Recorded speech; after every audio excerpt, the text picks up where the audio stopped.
It's good afternoon. It's 3 p.m. Here in Cairo. Time for the news. I'm Shina Adil, and I'm joined today by my colleague Angie Meher. Good afternoon, Angie. Good afternoon to you, Shireen, and to all our viewers. We'll be right back with a look at the headlines. Do stay tuned. President Abdel Fattah al-Sisi receives Prime Minister Mustafa Madbouli and Central Bank Governor. Qatar says Gaza ceasefire talks resume in Doha and deal seem close after breakthrough.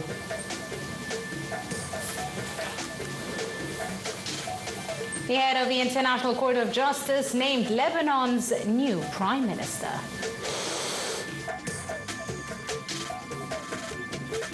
Welcome back. President Fattah al-Sisi directed to develop the mechanism of financial inclusion to merge economic sectors by develop digital infrastructure.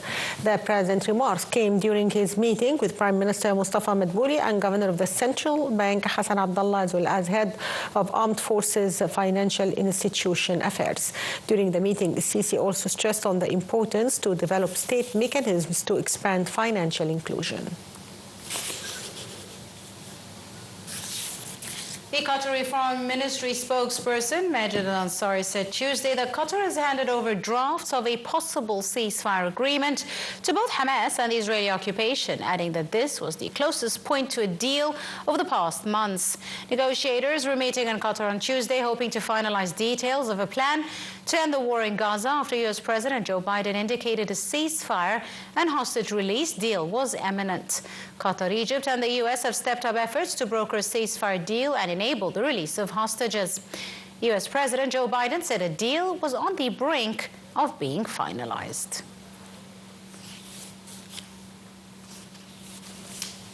And the Palestinian group Hamas said on Tuesday that Gaza ceasefire talks have reached the final stage, expressing hope the round of negotiations concludes in a clear and inclusive deal.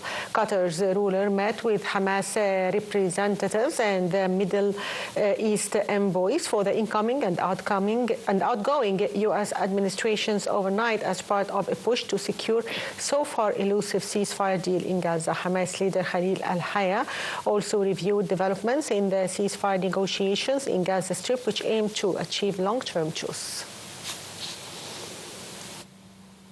The Jordanian Foreign Minister Ayman al-Safadi assured in a press conference with his Danish counterpart that Egypt and Denmark agree on supporting the exerted efforts to reach a hostage and prisoner exchange deal. A deal that will lead to a ceasefire, halt the Israeli occupation aggression on Gaza, and help in elevating humanitarian crises. On his part, the foreign minister reiterated his country's readiness to increase aid to the Gaza Strip and also expressed deep concern towards some decisions taken about UNRWA. And Gaza's civil defense agency said the Israeli occupation airstrikes and shelling killed at least 18 people across the territory on Tuesday, including children. Agency spokesman said the strikes primarily targeted Deir al-Balah, Gaza City, and Khan Yunis area. In a separate strike, another 4 children were killed when a home in Al-Daraj neighborhood of Gaza City was struck. Another strike hit a tent filled with displaced Palestinians, killing 3 people in Deir al-Balah area. Witnesses said an Apache helicopter fired on areas of Jabalaya in northern Gaza, where Israeli occupation forces have been conducting a sweeping offensive since October. According to the health ministry figures that the UN considers reliable, said Israel's occupation forces retaliatory campaign in Gaza has killed 46,584 people, a majority of them civilians. Back home, the Foreign Minister Badr Abdelati held a joint press conference with his visiting Luxembourg counterpart in Cairo on Tuesday. Abdelati said the talks discussed a number of regional and international issues, especially the situation in Gaza. He said Egypt is continuing with efforts to reach ceasefire in Gaza and secure the release of detainees. He further said talks discussed allowing humanitarian assistance to the Strip. Abdelati said Cairo appreciates Luxembourg's support for Egypt in the European Union circles. He also added the situation in Syria, Lebanon and Sudan topped the agenda of the talks. For his part, Assad expressed appreciation to Egypt's history and culture and said it plays a vital role in the region. He said he believes that peace in Palestine means security for Israel, adding that he supports a two-state solution. He also expressed support to the UNRWA, stressing that its role in Gaza could not be ignored. He further said Europe has not always been united towards developments in Gaza, but said developments in Syria were also of importance. He said the meeting touched on the water file, saying it was a pressing issue and expressing hope that international regulations will be respected in this regard. And a missile fired by Yemen's Houthi targeted central Israel early Tuesday. Several Israeli occupation strikes also hit Gaza Strip overnight and early on Tuesday, as Israeli occupation forces and Hamas appear to be inching closer to a phased ceasefire agreement. The Israeli occupation said it made several attempts to intercept a missile launched from Yemen, and the missile was likely intercepted.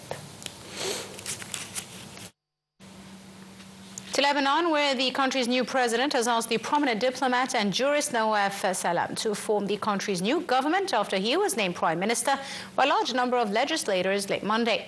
Salam is currently serving as the head of the International Court of Justice, and his nomination was made by Western-backed groups as well as independents in the Lebanese parliament. In 2007, he was named Lebanon's ambassador to the United Nations, where he served for 10 years. In 2018, he was elected as a judge on the ICJ, and in February last year, elected as president of the court, becoming the first Lebanese citizen to hold the post. And South Korea's military said that North Korea fired multiple short-range ballistic missiles off its east coast on Tuesday, marking Pyongyang's latest show of fortress days ahead of U.S. President-elect Donald Trump's return to office. South Korea's acting President Choi Sang-mok condemned the launch as a violation of United Nations Security Council resolutions and said Seoul would sternly respond to North Korea's provocations. Seoul's presidential office said its National Security Council held a meeting to review the situation and pledged an airtight posture. Ukraine struck Russian regions with a major drone and missile attack overnight, damaging factories in at least 3 cities. Ukrainian Air Force said Ukrainian Air Defense, a mobile drone hunter group, shot down 58 out of 80 drones launched by Russian overnight attacks on Tuesday. It said 21 drones disappeared from radars in reference to Kiev using electronic warfare to redirect them. Meanwhile, Ukraine's army said its missile struck a Russian chemical factory that makes rocket fuel and ammunition in the Bryansk border region. And the Los Angeles firefighters braced for intense winds that could fuel 2 monstrous wildfires that have already killed 24 people, leveled entire neighborhoods, and scorched an area the size of Washington, D.C.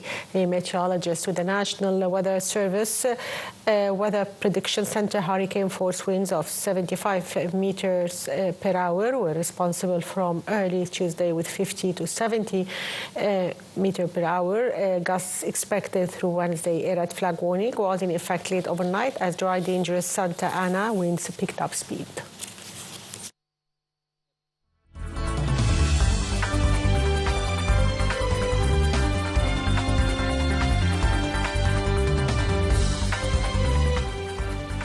Now moving to some business news, the Minister of Electricity and Renewable Energy, Mahmoud Asmat, discussed with the CEO of the Emirati company Masdar means of boosting cooperation in the field of energy, strategy and varying energy resources. Meeting also discussed renewable energy projects and curbing the use of fuel energy. Meeting came on the sidelines of the International Renewable Energy Assembly and Abu Dhabi Sustainability Week, in which Egypt is participating. After the meeting, the minister visited the Azafar electricity station from solar energy with capacity of 2,100 megawatts and listened to explanation of the effect of solar energy in decreasing carbon emissions. And Asian markets diverged Tuesday as bargain buying after recent losses played against ongoing worries about the outlook for the global economy and the impact of the second Donald Trump presidency.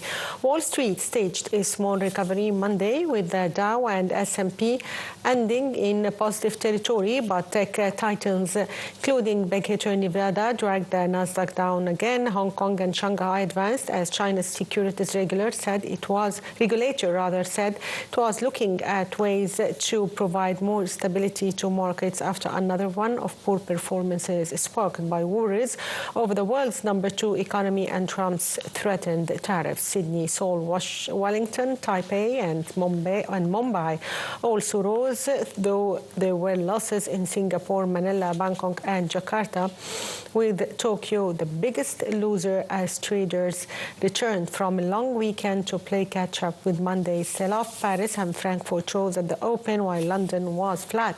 A jump in energy prices added to investor unease over inflation as Brent futures rose about $80 a barrel to their highest level in more than 4 months amid wider U.S. sanctions on Russian oil. U.S. natural gas futures hit 2-year highs.